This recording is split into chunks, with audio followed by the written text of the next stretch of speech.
Good morning, y'all. Today is, I wrote it down, Wednesday, February 13th. Tomorrow is Valentine's Day. So I hope everyone has a wonderful Valentine's Day and is remembered by someone. And if you're not, then remember somebody else. That'll make you feel good. It is a beautiful, sunshiny day here in Arkansas. My name is Marlene, and this channel is Stitching by the Lake. So you are welcome here, and I'm thankful that you are here. I've gotten a few new subscribers, so thank you for that. And for all of you who keep returning, thank you for that as well. It's always fun to see new names pop up and new comments come in, and my heart is blessed by the friends that I've made all across this country. I had a couple of conversations last night with some other Flosstubers that I've met along the way, and it just warms me. So I'm grateful. Okay, last video, which was a couple of weeks ago, at the end of the video, I asked what I called a burning question, and it was about concealer. Those of you who wear makeup, many of you do not. Lots of times I don't either. It's generally only if I'm going to church or if I'm going to make a video or some kind of occasion like that. But most of the time I don't even bother. In the last video, I put my concealer on under my makeup base, which is the way most makeup artists teach you to do it. But today I put it on top. Okay, I can't tell the difference really. And I want to tell you, I didn't count the numbers, but about half of you did it one way and about half of you did it the other way. And pretty much those people who did it one way were convinced their way was right, and the same for the other group. So the bottom line is do it just like you do cross stitching. Do it however it works for you. I have another question that I'm going to ask at the end of the video when I do a couple of life updates. First thing I'm going to do is show you a couple of FFOs. I needed some more Valentine smalls, and so I pulled just a word and a heart off of another pattern, and I honestly don't remember, but I think it might have been a Lizzie Kate pattern. And I just stitched it on a little scrap of cloth that I had, and it's a sort of a red tweed on the back. I need to back up a little because this light's not good. And put some red cording around it, and it works great in my little wooden tool holder that I have on my coffee table. And then I pulled a word off of the February wordplay. I pulled Sweetheart off of it and put it on another scrap of fabric, and I used that same red fabric that I had on the back of the other one. I added a little bit of lace and a little heart charm in the middle, and I don't remember what this fabric was, but I want to say it's probably a 28 count. So it turned out pretty good size. You can see, yeah, pretty wide, but I like it. It's a good size to help fill up that little box. I also have a few FOs. I yesterday was going through some patterns. I don't even know what I was doing, but I ran across this primitive hair pattern. Love Never Fails. It's not a new pattern. It's from 2014, but it was a very quick stitch. I put it on a Weeks Dye Works tin roof.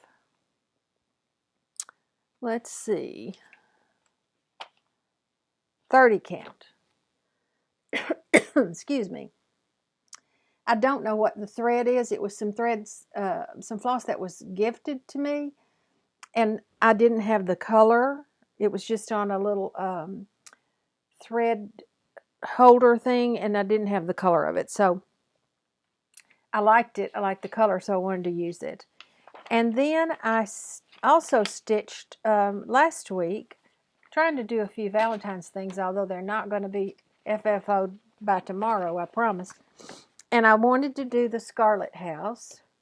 This is her free pattern, and it's called, I don't know what it's called. Love, probably. I first saw it when Vanna stitched it and FFO'd it. I have every intention of copying her exactly as much as I possibly can because I thought hers was beautiful. I'm a Vanna wannabe, I guess. But I've gotten it stitched. I even have the little button that she had at the bottom. I had one of those in my stash. And this is what it looks like. The little white ribbons are kind of hard to see. This fabric is, I don't know what this fabric is. Don't know, y'all.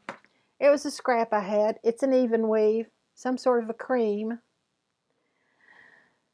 But it'll be FFO'd by next Valentine's Day, hopefully. I'm thinking it will be. I also worked on my Stitch 9 challenge, and I have finished 2 of those. I'm excited about that. One is Horse Country Holiday, and you've all seen that many times, I know. And this is my finish. I was surprised at the green on the bottom of this. It called for moss. I believe that's a Weeks Dye Works. And the variegation was pretty extreme. I used an 18 count Ada called What a Dump. Where did I get that? Jen, did I get it from you? Can't remember. I did use the Country Sampler threads substituted into this, and I like them a lot. I think it turned out really pretty. And my second Stitch 9 challenge finish is Let Us Rejoice. This was one of my oldest WIPs. I started it in the fall a year and a half ago. And it looks like this. Bright and cheerful and fun. Again, I don't know what this fabric was, but I'm pretty sure I got it at Hobby Lobby, and it was hard to stitch on. It ate my thread. It didn't. I don't know why, but it did. It ate my thread. And then I have one WIP that I'm working on right now. It is not part of the Stitch 9 challenge. It is the February wordplay, which of course is not going to be finished by tomorrow, but I at least got a start on it. And this is how far I've gotten. Not bad. I don't know if I will try to finish that one before I start on the next Stitch 9, or if I might go ahead and work on one of my challenge pieces. I'm not sure. Just kind of how the mood takes me, I guess. And I got one Save the Stitches. This was in a frame when I found it, and it was pretty dirty. I took it out of the frame, and y'all, it was glued in around the outside edges, and that glue would not come off. I soaked it for a really, really long time, and I scrubbed the edges with a brush. I could not get it all off, so I just cut it off all the way around and made a little pillow. This is the fabric that I put on the back, and I left it very, very simple, very plain. It's a gift that I'll be sending off in a day or two. It just reminded me of, I don't know, sweeter times maybe. And that's all I've been working on. It looks like I'm going to have a really short video today, doesn't it? I do want to show you a couple of things I promised Jen from Jen's Stitching Niche that I would show her my wool applique quilt that I did several years ago. I'm going to have to take my mic off and I'm going to move back and hold it up. And I've got two other quilts I'm going to show at the same time. So I hope that you're able to hear. I can't, this thing's connected, so I can't do it. This first one is from Primitive Gatherings in Wisconsin. It was a kit. It is all hand applique with a buttonhole stitch. Sorry, y'all, I'm looking because my phone keeps ringing. I'm ignoring it. It's all done with a buttonhole stitch. It is just the top because I can't find anyone that will quilt it for me. Wool is kind of stretchy and it's probably difficult to quilt. I can't do it by hand anymore. And I haven't been able to make the decision about how to back it even. I don't think I want wool to back it with because it would be so heavy. And I don't even think that I want a batting in it because, again, even with the backing, this is a very heavy quilt. So, okay, I'm going to take off my mic and back up and show you this quilt top.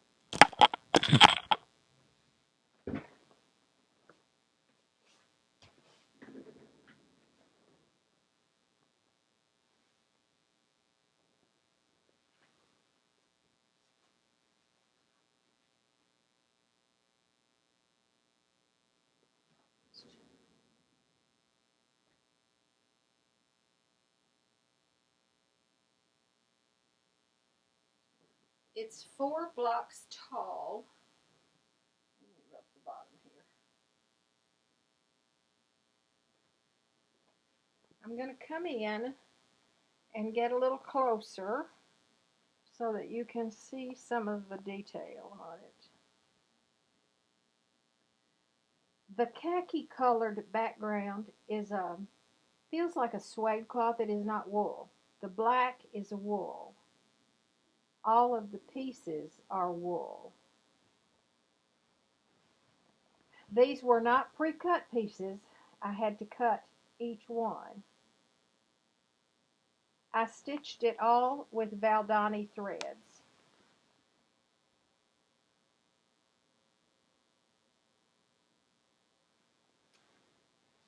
Okay, that's just a few of them. I can't show you every piece of that because it would take a very long time. I used to do a lot of hand embroidery. It was one of my favorite things to do. My hands don't let me do that so much anymore. But this is a spring quilt that I made. Each block is hand embroidered and then it's pieced and quilted. And it's an herb garden.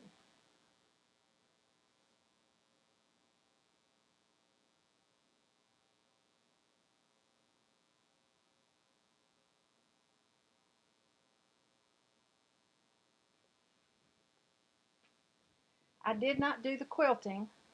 I only did the embroidery. And each block is a different herb.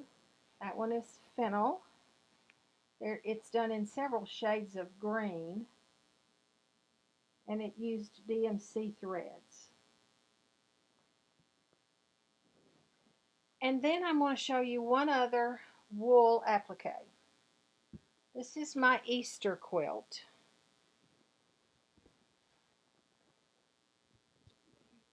Oh shoot, I'm going blank on the designer. I'll think of it and put it down below. Sorry, y'all, it's my husband. I just read her Facebook post this morning.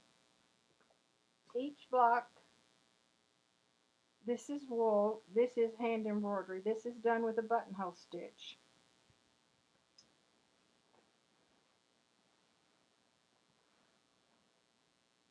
Again, I did not do the quilting on this.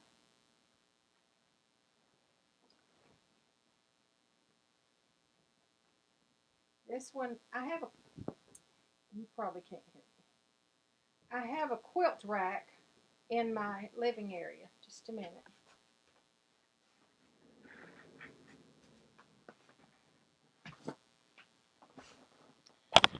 I'm not sure what you can hear when I'm standing back there. I have a quilt rack in my living area, and I changed the quilt out that's on it for the seasons. So, shoot, something in Hannah. One of those rabbits is Hannah. Okay. I don't know. I'll think of it. I'll put it below. Um, that one goes out at Easter, and the herb one goes out right after Easter for a little while until I get to summertime. So I change those out as the seasons move or as the month comes. You know, I have a Halloween one, and I have several Halloween ones, and have some fall ones and Christmas ones, of course. So that's what I do. Okay. Couple of other things. Burning question for today. Gardeners, I need your help. I have a lemon tree that my daughter gave me 2 years ago. She gave it to me, of course, for Mother's Day, and it was in May, and we got like 6 lemons that summer off that tree. Well, it's in a pot, and the pot said to leave it in that pot for 2 or 3 years. We did. We brought it in for the winter, and every leaf fell off, and I thought it was dead. But we moved it back out in the spring, and all the leaves came back, and it bloomed, and all the blooms fell off. No lemons. We brought it back in this winter. It was beautiful, full, lush, beautiful leaves.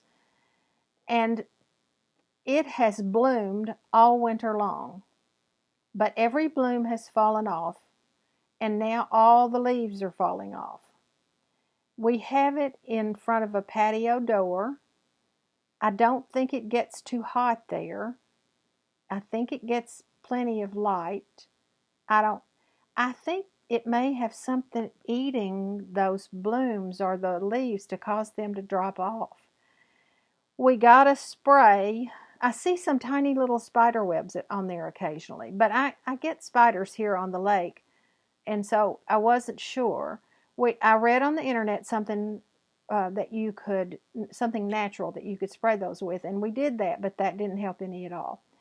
It's almost time to move it back outside, so I'm hoping that the leaves will come back like they have the last couple of years, and that it will remain healthy. But if you know anything about lemon trees, please tell me. I've looked it up. I can't seem to understand or figure out what we might be doing wrong. All right. Life updates. Jerry and I went to Gulfport over the weekend, just for a weekend trip. Had a wonderful, wonderful time. It was cold and it was windy. We did not get on the beach at all, not once. It was when I say windy, it was bad windy. But we did go visit Beauvoir, which is Jefferson Davis's summer home, and really enjoyed that. Enjoyed seeing what it looked like before Katrina and what it looks like now and where they are in the restoration. Jerry and I had been to the Gulfport, Biloxi area several times, but a long, long time ago. It was sad to see many empty lots where old homes had been destroyed by Katrina. But it was gratifying to see that some homes were still there and were restored or were in the process of being restored still. But it was a fun trip. We had a good time. And we made one other trip since I saw y'all last. We went up to our son's, his oldest child, our granddaughter, is graduating in May, and she was a basketball homecoming maid. So we got to go up and see her in that ceremony, all dressed up in her formal dress, and she was beautiful, of course, and we had a wonderful time doing that. Y'all, my jonquils are bloomed. Daffodils for some of you. I call them jonquils. They have completely bloomed out. I don't know. We had a hard frost this morning, and I suspect that we are not at the end of winter, although we've had a very, very mild winter. I expect us to see a little bit more between now and Easter. So I hope that the things that are beginning to bloom are not destroyed. And then I have one other thing. Hold on a second. I need to pick something up.